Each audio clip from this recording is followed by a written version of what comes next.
बंगाल एक समय में भारत की गुरु होता था। आप लोगों की सहयोग रहेगा तो आने वाले 4-5 महीने के बाद बंगाल में भी डबल इंजन सरकार लगेगी, क्योंकि बंगाल को ठीक करना पड़ेगा। बंगाल में आज भ्रष्टाचार की बोलबाला है। यहाँ की सरकार के मन में जिद आ गया है, हमने घुसपैठियों के हाथ में बंगाल को सौंप देना है। बंगाल के बच्चों के पैसे को गवाए हैं, चोरी किए हैं, हम उनको जेल भेजने वाले हैं। दिल्ली से भेजी हुई पैसा टीएमसी की पार्टीबाजी में खर्चा हो रहा है। 4 महीने के बाद सत्ता परिवर्तन करोगे ना? पश्चिम बंगाल के विभिन्न जिलाओं से आए हुए, विशेष करके कोलकाता और आसपास के इस प्रादेशिक शिक्षा मंच के सम्मेलन में मंच पे उपस्थित पश्चिम बंगाल के लोकप्रिय जननेता, मेरे अत्यंत प्रिय मित्र, मेरे भाई, पश्चिम बंगाल विधानसभा के नेता विरोधी दल, आप लोगों के लड़ाकू नेता सेनापति आदरणीय शुभेंदु अधिकारी जी, मंच पे उपस्थित उड़ीसा से मेरे साथ आए हुए शिक्षा विभाग के मंत्री, युवा नेता आदरणीय सूरज सूर्यवंशी जी, और मंच पे अध्यक्षता करने वाले हमारे प्रिय उदय बनर्जी जी, और यहाँ उपस्थित सभी शिक्षक भाई और बहनों, मैं इस पवित्र ईश्वर चंद्र विद्यासागर जी की माटी में, स्वामी विवेकानंद जी की माटी में, रविंद्रनाथ ठाकुर की भूमि में, श्री अरविंद की इस भूमि में, नेताजी सुभाष चंद्र बोस की इस वीर भूमि में, बंकिम चंद्र चटर्जी की इस वीर भूमि में आप सबको स्वागत करता हूं। मित्रों, हम सब इकट्ठा हुए हैं एक महत्वपूर्ण क्षण में, महत्वपूर्ण घड़ी में, जब इस देश वंदे मातरम का 150 साल मना रहा है। हम तब बंगाल में इकट्ठा हुए हैं समान परिस्थिति में। वंदे मातरम उस समय में स्वतंत्रता आंदोलन की जय घोष था, मूल मंत्र था, प्रेरणा की स्रोत था। मित्रों, आज बंगाल में हम एक बड़ी लड़ाई लड़ने वाले हैं। मैं इधर उधर की बात में ना जाते हुए मैं कुछ मौलिक मुद्दा जो आपके मुद्दे हैं, जो आपके विषय है, अभी कहा गया अभी भूमिका उस चलचित्र में हम देखे, बंगाल एक समय में भारत की गुरु होता था, भारत के बौद्धिक जगत का नेतृत्व करने वाला था। इतिहास यही हमको बताती है, आजादी की लड़ाई में बंगाल की बौद्धिक नेतृत्व, इंटेलेक्चुअल लीडरशिप, जिसकी नेतृत्व आप जैसे शिक्षक ही करते थे। न केवल बंगाल की आजादी की लड़ाई, देश की आजादी की लड़ाई का नेतृत्व बंगाल करता था। आज अनेक साल बीत गया है, आजादी का 79 साल हम पूरा करने वाले हैं, और 20-21 साल के बाद हम आजादी का स्वतंत्रता दिवस शताब्दी मनाएंगे। उस समय में हमारे बंगाल के हाल क्या बना है। मैं पिछले 5 साल से देश की शिक्षा मंत्री की दायित्व में हूं। मेरे को कुछ दिन पहले मेरे मित्र शुभेंदु जी ने भेजा, एक चिट्ठा भेजा, एक पेटिशन भेजा। हमने नरेंद्र मोदी जी ने दिल्ली से बंगाल के बच्चों के लिए मिड डे मील में, मध्याह्न भोजन में हजारों करोड़ रुपया भेजा। शुभेंदु दा ने मेरे को प्रमाण भेजा, कागज भेजा, मेरे को विश्वास नहीं हुआ। मैंने उनको बुलाया, दिल्ली आप आइए। वो दिल्ली आए, मेरे को विस्तार से कागज दिखाए। दिल्ली से भेजी हुई पैसा टीएमसी की पार्टीबाजी में खर्चा हो रहा है, पार्टी की खर्चा हो रहा है, ये ट्रेजरी के चालान से हमें पता चला। शुभेंदु दा ने मांग किया, इस पे सीबीआई इंक्वायरी होनी चाहिए। ये बंगाल के लिए पैसा गया है, बंगाल के बच्चों के लिए पैसा गया है। ममता जी को पार्टी में आपसी झगड़े में जिनके घर जल गए, उनके लिए रिलीफ देने के लिए पैसा नहीं था। उसमें सीबीआई इंक्वायरी हो रहा है। दोषी को 4 महीने के बाद सत्ता परिवर्तन करोगे ना? जो लोग बंगाल के बच्चों के पैसे को गवाए हैं, चोरी किए हैं, हम उनको जेल भेजने वाले हैं। निश्चित रहिए, वो सीबीआई इंक्वायरी जारी है।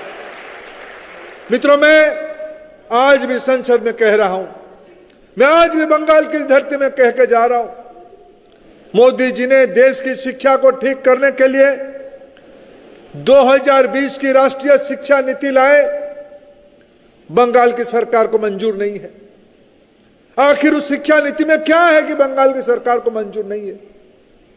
शिक्षा नीति ने यह कहा है, बच्चों को पढ़ाई मातृभाषा में करनी चाहिए।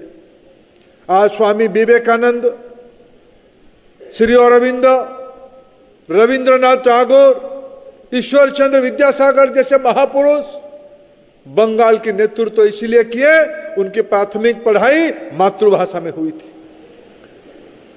एनईपी राष्ट्रीय शिक्षा नीति ने कहा कि पढ़ाई मातृभाषा में होनी चाहिए, बंगाल की सरकार को मंजूर नहीं है।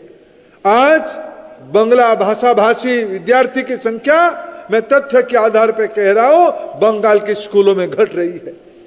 क्या ममता जी को आपत्ति है, जो मां माटी मानुष का नाम पे लोगों को गुमराह करके वोट लिया था, क्या उनको मनुष्य की भाषा को पहचानना नहीं चाहिए?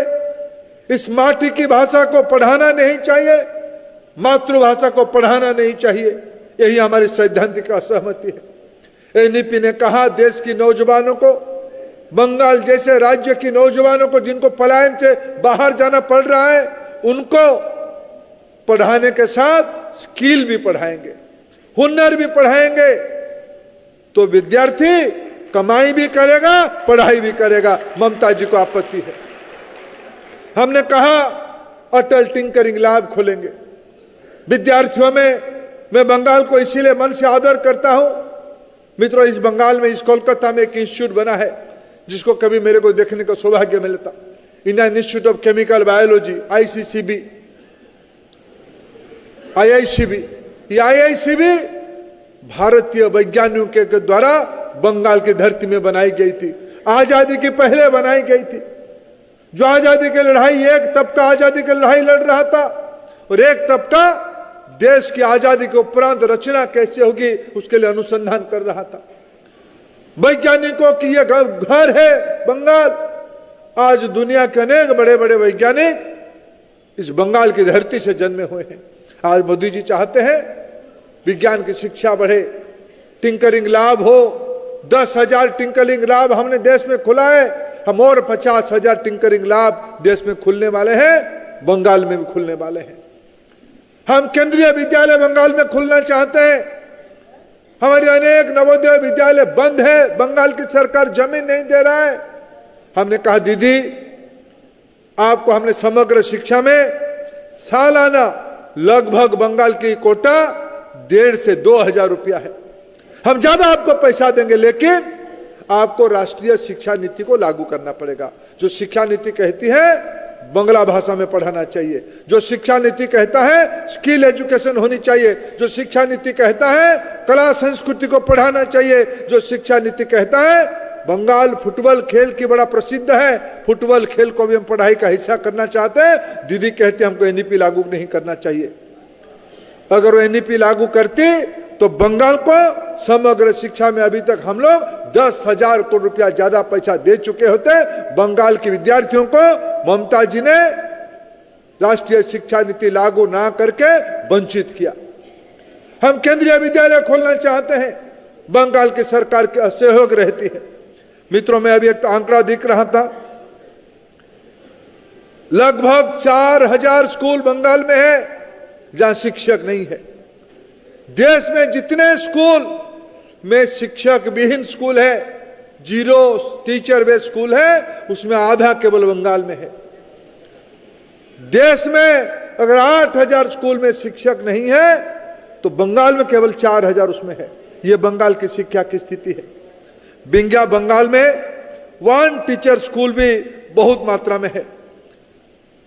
मित्रों, देश में लगभग 100 में से 70 स्कूलों में इंटरनेट कनेक्टिविटी है। मैं बंगाल के आंकड़ा बताऊं, बंगाल में सिर्फ 16% स्कूल में इंटरनेट है। मित्रों, अभी अभी हमने AI समिट किया। AI समिट में हम लोगों ने योजना बनाई, मोदी जी ने व्यवस्था किया है कि आने वाले 2 साल के अंदर भारत के सभी सेकेंडरी स्कूल में भारत सरकार के खर्चे पे इंटरनेट की व्यवस्था किया जाएगा, ब्रॉडबैंड की व्यवस्था किया जाएगा। हमने हमारी बच्चों को AI आधारित शिक्षा में प्रशिक्षित करेंगे। बंगाल की सरकार राजी नहीं है AI आधारित शिक्षा को राज्य में लागू करने के लिए। हमने PM-3 योजना में बंगाल को लगभग 1000 से ज्यादा स्कूल, प्रति स्कूल की बदले में 2-2 करोड़ रुपया देने के लिए व्यवस्था किया। बंगाल सरकार की राजनीतिक जिद है, नरेंद्र मोदी जी का प्रशंसा ना हो जाए, शुभेंदु अधिकारी इसको गांव गांव में बोल ना दे, इसी डर से PM-3 स्कूल खोलने के लिए ममता जी सहमत नहीं है। बताइए भाई और बहनों, जो नेतृत्व, और मैं बंगाल की जो काम है उसको मैं कहना नहीं चाहता हूं, बंगाल की शिक्षकों के साथ अगर सबसे ज्यादा धोखा आजादी के बाद किसने किया, उसका नाम TMC की नेत्री श्रीमती ममता बनर्जी है। नेता के घर में काम करने वाला व्यक्ति शिक्षक बना, योग्य शिक्षक कचहरी में पहुंचा, योग्य शिक्षक रास्ता में लड़ाई किया, ममता जी उनको सुनी नहीं। भ्रष्टाचार के आधार पे शिक्षा मंत्री के जो अति प्रिय लोग हैं उनके घरों में भी नोटों की पहाड़ मिलता है। ये बंगाल की शिक्षा की व्यवस्था है। मित्रों, ममता जी आज शिक्षा के साथ, मैं अगर उच्च शिक्षा की बात कहूं, उच्च शिक्षा में, स्कूली शिक्षा में भी, सेकेंडरी एजुकेशन में जितने विद्यार्थी स्कूल में पढ़ना चाहिए उतने विद्यार्थी स्कूल नहीं आते हैं, स्कूल से वंचित विद्यार्थी रहते हैं। जितने विद्यार्थी कॉलेज में होनी चाहिए, देश में अगर 30% GER है, बंगाल में 25% है। एक समय में उच्च शिक्षा में पढ़ने के लिए देश के लोग बंगाल आते थे, कोलकाता आते थे। आज कोलकाता के नौजवान बंगाल छोड़ के बाहर जाता है। हमने COE के नाम पे, सेंटर फॉर एक्सीलेंस के नाम पे जादवपुर यूनिवर्सिटी को चयन किया। भारत सरकार 1000 करोड़ रुपया अनुदान देने की दायित्व लेने के लिए कहा, नहीं, मोदी जी का नाम हो जाएगा, हमें नहीं चाहिए पैसा। जादवपुर यूनिवर्सिटी को COE से वंचित किया गया, इंस्टीट्यूट ऑफ एमिनेंस से वंचित किया गया। मित्रों, आज बंगाल की यूनिवर्सिटियों में वाइस चांसलर नहीं है, बंगाल की शिक्षक नियुक्ति में व्यापक घोटाला है, बंगाल की शिक्षकों के ऊपर अत्यंत अत्याचार है। बंगाल में ना ITEB लागू होता है, ना निष्ठा लागू होता है, ना Malviya mission teacher training programme लागू होता है।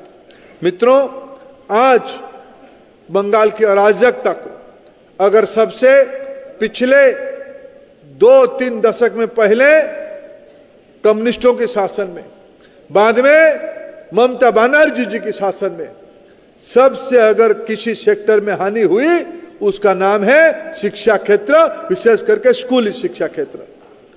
मित्रों, मैं आपको आश्वस्त करता हूं, आप लोगों की आशीर्वाद रहेगा, आप लोगों की सहयोग रहेगा, तो आने वाले 4-5 महीने के बाद बंगाल में भी डबल इंजन सरकार लगेगी। मेरे को अनेक मित्र, जब मैं मंच पे आया तब मेरे को बंगाल की नहीं, देश की एक ज्वलंत मुद्दे पे मेरे दृष्टि आकर्षण किया। टेट के बारे में मेरे को कहा। मैं जानता हूं, मैं आपके कष्ट को समझता हूं। मित्रों, पिछले सरकारों की गलत नीतियों के कारण आज देश में एक अभावनीय परिस्थिति बनी है। यह मामला कोर्ट के सामने है, लेकिन मैं जिम्मेवारी लेके कहता हूं, आप यहां की सत्ता परिवर्तन करिए, राज्य सरकार बनवाइए, हम टेट से प्रभावित शिक्षकों के लिए कुछ ना कुछ रास्ता निकालेंगे, कुछ ना कुछ मार्ग हम निकालेंगे। मित्रों, आज बंगाल में लगभग, मैं भी बंगाल की विद्यार्थियों की आंकड़ा देख रहा था, बंगाल में करोड़ों संख्या में विद्यार्थी आज स्कूल में है। उसमें अनेक विद्यार्थी, 25% विद्यार्थी हाई स्कूल में होना चाहिए, वो पूरा नहीं है। 100% में से 75% है, 25% विद्यार्थी स्कूल में नहीं है। बंगाल में स्टूडेंट स्कूल में 1,70,000 81,000 है। मित्रों, ये विद्यार्थियों को आगे ले जाना पड़ेगा। बंगाल की शिक्षा को बिना आगे बढ़ाते हुए बंगाल की विकसित करना संभव नहीं है। विकसित बंगाल नहीं होगा तो विकसित भारत भी नहीं होगा, क्योंकि सूर्य पूर्व से उदय होता है। पूर्वोदय नहीं होने से भारत की विकास नहीं हो पाएगा। अनेक अन्य विषय भी है, पारा टीचर्स की विषय है, डीए की विषय, इसके बारे में विस्तार से आदरणीय शुभेंदु दा कहेंगे। मेरे को अभी जाना है यहां से। मेरी इच्छा रहता है मैं आपके साथ और समय बिताऊं, मैं आपकी बातों को समझूं, क्योंकि बंगाल को ठीक करना पड़ेगा। बंगाल में आज भ्रष्टाचार की बोलबाला है। बंगाल में आज गरीबी देश को कष्ट देता है। बंगाल में कोई शासन करके व्यवस्था नहीं है, और बंगाल में तो यहां की सरकार के मन में जिद आ गया है, हमने घुसपैठियों के हाथ में बंगाल को सौंप देना है। एक बार फिर बंग में बंग भंग जैसा सिचुएशन बनाना, घुसपैठियों को राज्य छोड़ देने की मन बना है। इससे मेरे राज्य भी, मेरे उड़ीसा भी उसमें से प्रभावित होता है। मित्रों, आज समय आया है बंगाल में सत्ता परिवर्तन की, बंगाल में इस भ्रष्टाचारी शासन को बाहर निकालने की, भारतीय जनता पार्टी की नेतृत्व की सरकार बनाने की। नरेंद्र मोदी जी ने आज अनेक व्यवस्था, अनेक आर्थिक अनुदान, अनेक नए योजना इस बार की बजट में भी किया है। मित्रों, हमारे इस देश ने अनेकों प्रधानमंत्रियों को देखा है, अनेक सरकारों को दिल्ली में देखा है, लेकिन मैं जिम्मेवारी के साथ कहता हूं, मैं आपके बीच में से एक हूं। मैं पड़ोसी उड़ीसा का ही व्यक्ति हूं। हम उड़ीसा, बंगाल, बिहार सब एक जैसे हैं। झारखंड हमारी प्रांत का हिस्सा है, नॉर्थ ईस्ट हमारी हिस्सा है। नरेंद्र मोदी देश की पहला प्रधानमंत्री हैं जिन्होंने देश में खुलेआम पे कहा, जब तक पूर्व भारत विकसित नहीं होता है तब तक भारत की विकास का कल्पना करना बेईमानी होगा। इसलिए लगातार दो बार से बीते साल की बजट में भी और इस साल की बजट में भी पूर्वोदय की उल्लेख किया गया है। और मैं मानता हूं पूर्वोदय की राजधानी और कहीं नहीं है, ये महान कोलकाता ही है। कोलकाता से ही पूर्वोदय का पहला किरण आने वाला है। लेकिन मित्रों, ताली मारने से नहीं होगा, भाषण से खुश होने से नहीं होगा, टेट के ऊपर खूब ताली लगा। मित्रों, ताली मारिए, लेकिन मेहनत भी करना पड़ेगा, निडर होकर मेहनत करना पड़ेगा। मैं आपकी दिक्कत को जानता हूं, यहां के संघर्ष, यहां के अत्याचार, यहां की दादागिरी, यहां की गुंडागर्दी को मैं जानता हूं। लेकिन मित्रों, अगर बंगाल की जनता, अगर नेताजी सुभाष चंद्र बोस गुंडागर्दी से डरते तो अंग्रेजों की गुलामी करते। वो बंगाल के सुपुत्र थे। जब जब देश को आवश्यकता हुई है, बंगाल ने नेतृत्व दिया है। इस बार की बंगाल की लड़ाई सिर्फ आपकी निजी स्वार्थ की लड़ाई नहीं, बंगाल प्रांत के स्वार्थ की लड़ाई नहीं है, यह देश के हित की लड़ाई है। बंगाल सदैव सर्वदा देश के बारे में सोचने वाला प्रांत रहा है। मैं आपको आश्वस्त करना चाहता हूं, हमारी सरकार आने के बाद, हमारी विजय होने के बाद, हम हूबहू मोदी जी का राष्ट्रीय शिक्षा नीति को बंगाल में भी लागू करेंगे।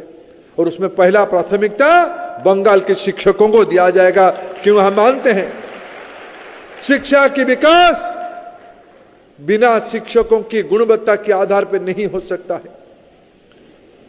या योग्य उम्मीदवारों को शिक्षक बनानी पड़ेगी, शिक्षक भर्ती में घोटाला को बंद करना पड़ेगा, या शासन चलाएगी, कुशासन बंद होने वाला है। मित्रों, आज तो ममता जी की बजट विद्यार्थियों के लिए नहीं लगता है, शिक्षकों की आवश्यकता को पूरा करने के लिए नहीं लगता है, उनकी बजट तुष्टीकरण के लिए लगता है, मदरसा शिक्षा के लिए लगता है, घुसपैठियों की सुविधा के लिए लगता है। आपकी दायित्व बनता है इस विषम परिस्थिति में निडर होके आपके मुद्दे के साथ साथ प्रदेश के मुद्दे को भी सर्वोपरि बना के आप इस बार इस कुशासन को जमीन से उखाड़ फेंकोगे। इसी अपेक्षा और आशा के साथ मैं आप सबको शुभेच्छा देता हूं। मेरे को अच्छा होता मैं शुभेंदु दा का भाषण भी सुनता, लेकिन मेरे को जाने का व्यवस्था है। मैं आपका अनुमति चाहता हूं। फिर एक बार आपको आश्वस्त करता हूं, मोदी जी की सरकार बंगाल की सर्वांगीण विकास के लिए आपके साथ खड़े हैं। आप आगे बढ़िए, देश आपके साथ है। भारत माता की, भारत माता की, भारत माता की। प्रधानमंत्री नरेंद्र मोदी जिंदाबाद, प्रधानमंत्री नरेंद्र मोदी जिंदाबाद, प्रधानमंत्री नरेंद्र मोदी जिंदाबाद। बहुत बहुत धन्यवाद।